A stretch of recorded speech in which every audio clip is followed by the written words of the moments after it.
Metro 7A मार्गिकेचं काम प्रगतीपथावर आहे। टनेल बोरिंग मशीनद्वारे बोगद्याचं खोदकाम केलं जात आहे। मुख्यमंत्री फडणवीस यांच्या उपस्थितीमध्ये याचा ब्रेक थ्रू आज पाहायला मिळालेला आहे। मेट्रो 7A मार्गिकेवर 1.7 किलोमीटर लांबीचा बोगदा असणार आहे आणि याचाच आढावा आमचे प्रतिनिधी स्वप्नील जाधव यांनी घेतला। आपण पाहूया।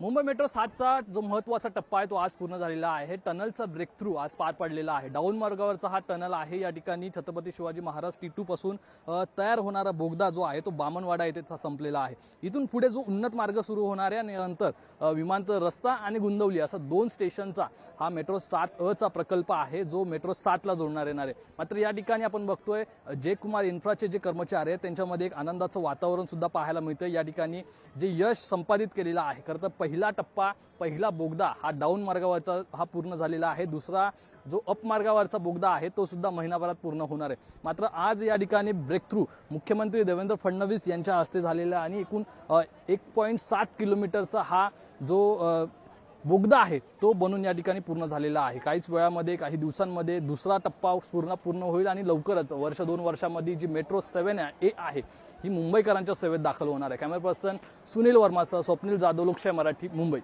MMRDA ने ये काम बहुत तेजी से हाथ में लिया है। जय कुमार कंपनी ये काम कर रही है और आप लोगों ने भी देखा जिस प्रकार से बहुत ही डिफिकल्ट कंडीशंस में इस काम को यहाँ पर पूरा किया गया है। इसके स्टेशंस भी आप देखेंगे तो भी बहुत डिफिकल्ट कंडीशन में वो स्टेशन तैयार किए गए हैं। इसके कारण मुंबईकरों को बहुत फायदा मिलने वाला है। अगले साल तक 150 किलोमीटर मेट्रो बने ऐसा हमारा प्रयास है। ह्या टनल सुरू झाल्याने आपला एलिव्हेटेड लाईन जी दहिसर पासून सुरू होते ती दहिसर ते इंटरनॅशनल एअरपोर्ट पर्यंत नॉनस्टॉप आपण इकडे येऊ शकू। ह्या टनलमध्ये 2-3 स्पेशालिटी आहेत। एक हे मेट्रो लाईन 3च्या वरून टनल क्रॉस झालेली आहे। दुसरा मुद्दा असं की हा टनल म्हणजे जे ब्रेक थ्रू आता आपण पाठीमागे पाहतोय ते 2 मीटर डेप्थवरती बाहेर पडलेला आहे। म्हणजे युजुअली एका टनलमध्ये 1 डायामीटर ऑफ टनल म्हणजे 6.5 मीटरचा टनल आहे तर 6.5 मीटर वरती ओव्हरबर्डन असायला पाहिजे। पण या ठिकाणी आपल्याकडे कॉम्प्लेक्सिटी असल्यामुळे आणि लेवल मॅच करण्यासाठी आपण 2 मीटर हाईटवरती याला बाहेर काढलेलं आहे।